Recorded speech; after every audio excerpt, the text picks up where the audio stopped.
Being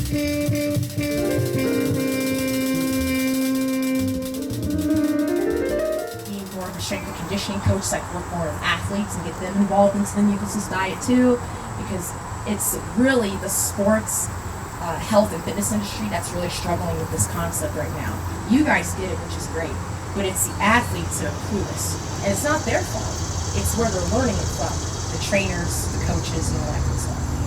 So, fast forwarding a little bit, after college sports, I got bored. And I'm like, I need to do something. I'm too bored. I like to keep my body moving. I like to be on the go. And so I decided to compete in bodybuilding. And I did that for 5 years. Not back to back. It was spread out over the course of 5 years. So I've done the Arnold Classic, did really well. I placed 10th out of 35 women around the world for bodybuilding. And had first place wins in Ohio. So I've done pretty well in bodybuilding. But what happened was, when I was doing the sport, I noticed that some things were going on with me. I was having digestive issues.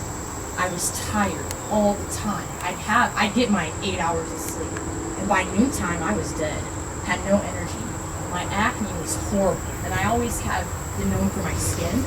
But my acne started getting really bad. I was constantly in pain from lifting and working out. And just back pain, joint pain, you name it, I had it. And so, here we're taught in the bodybuilding industry, you're eating your 6-7 meals a day every 2 hours. You're drinking your gallon of water. You're taking your supplements. You should be healthy, right? That wasn't me. And so I started to get really frustrated because although I looked great, which I would get all the time, you look amazing. And I had gotten myself down to 10% body fat at one point. And so people would always tell me, you look really awesome, but it would upset me because I didn't feel good. So when people would tell me that, I would say, you don't understand what I'm going through. Thank you, but I'm not happy. And so 2012 was my last show. I decided I'm done with this. I don't want to do it anymore. And so I did that, got first place in that show. And afterwards, I started seeking guidance, going to doctors. That's when I started to really look into natural remedies and talking to naturopaths. And I tried everything that they offered and nothing was working. And so I remember waking up one morning crying because I was so frustrated because I had done everything I could think of. And I got up, went to my laptop, opened up my laptop, and just started being guided by the universe as to what I needed to do. And so I started looking up veganism and raw veganism and fasting and all these things. And so I started, and I laugh about this all the time because I know Professor Spira, we had a great conversation about why you shouldn't jump into things, but that's what I did. So I jumped right into raw veganism, and the first 6 months I felt amazing.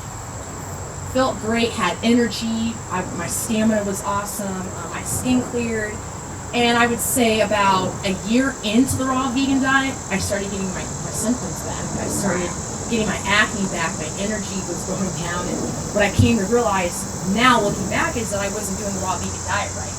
And if you don't know what you're doing, you'll find that the raw vegan diet has a lot of nut-based dishes. They do a lot of burgers and things like that, and that's what I was doing. I wasn't doing what the Mucusless diet teaches. And so all of my symptoms came back, and I was back to square one. And so I got frustrated again, and I'm like, okay, there's got to be something else.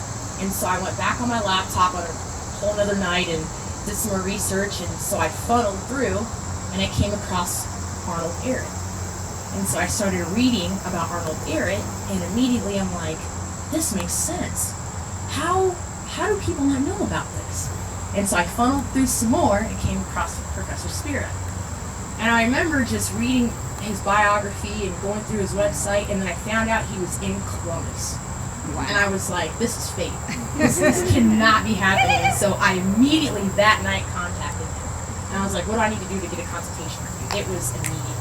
And so that's how it started with our relationship, is I started being one of his clients, and he mentored me, and he's just a great role model for the Mucusless community. And just this lifestyle is so simple and unique, but at the same time, it can be easily overlooked and overcomplicated.